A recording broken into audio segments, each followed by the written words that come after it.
This week's story is Joseph Forgives His Brothers, and it comes from the book of Genesis, chapter 42, verses 1 through chapter 45, verse 14. Joseph spent much time in Egypt as a slave. His master was displeased with him, and he ended up in jail. While there, he again dreamed. His dreams were about some of the servants of Pharaoh who were there with him. They dreamed on the same night, and Joseph interpreted their dreams. The baker would be put to death, and the cupbearer would be restored as a servant of Pharaoh. Those dreams came true, and Pharaoh's cupbearer was restored to his position, although he forgot about Joseph and what he had said.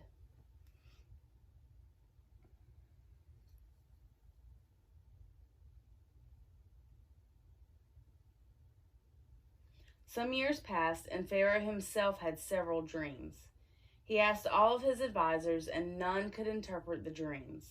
His cupbearer remembered Joseph and told Pharaoh about the young Hebrew who correctly interpreted his dream while he was in prison.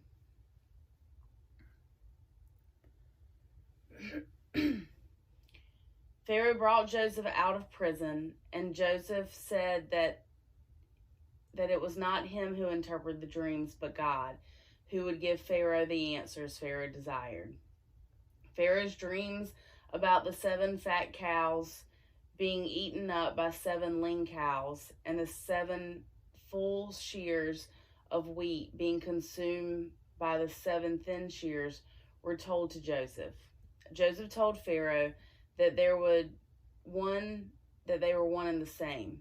Egypt would have 7 prosperous years, followed by 7 of famine, so severe that the good years would be forgotten.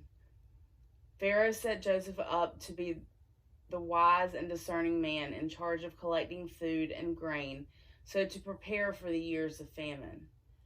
When the 7 years of abundance came to an end, and the famine came, yet Egypt still had food thanks to Joseph and the preparations of the people.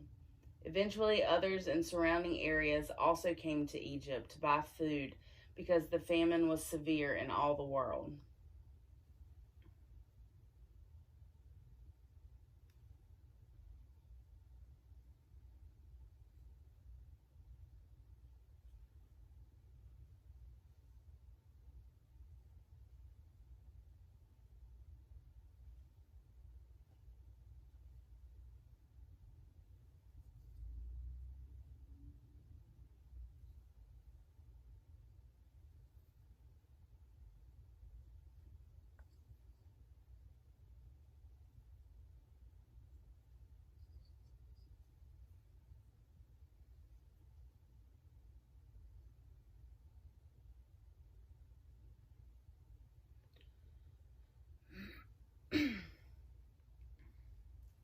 Jacob heard that there was food in Egypt, and so he sent his 10 oldest sons to get food.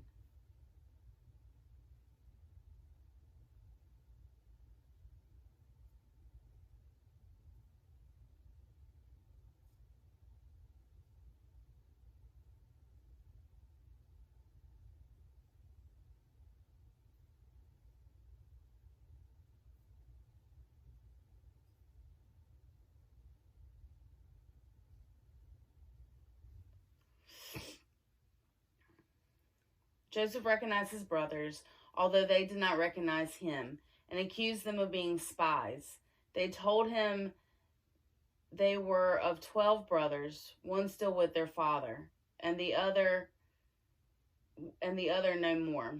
Joseph still accused them of being spies, and for them to prove they were not one of the brothers would remain, and the others would go and bring their youngest brother back to them.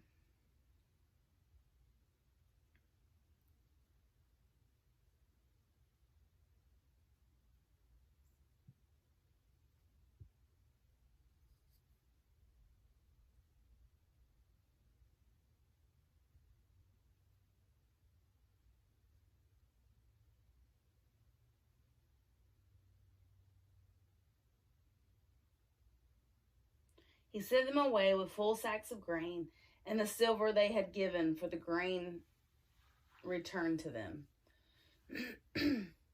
When they were with their father, Jacob, they told them all they had experienced. Jacob refused to send Benjamin with them. The famine, though, was still severe. Eventually, they needed more food, and Jacob reluctantly sent Benjamin with them.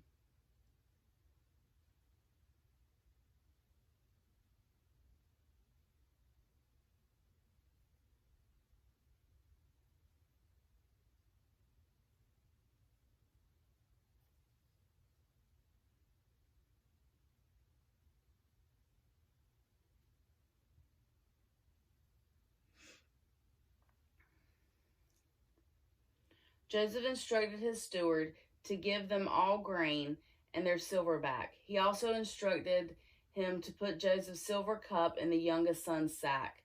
The brothers began home, but Joseph sent guards after them and accused Benjamin of stealing his silver.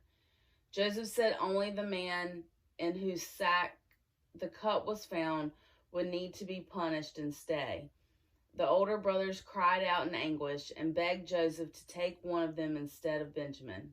Joseph saw his brothers had changed, so he sent everyone else away, and then he let them know it was he, Joseph, their brother. He forgave them and gave praise to God for sending him ahead to Egypt in order to prepare the land for the famine. Why did Joseph not reveal himself to his brothers immediately?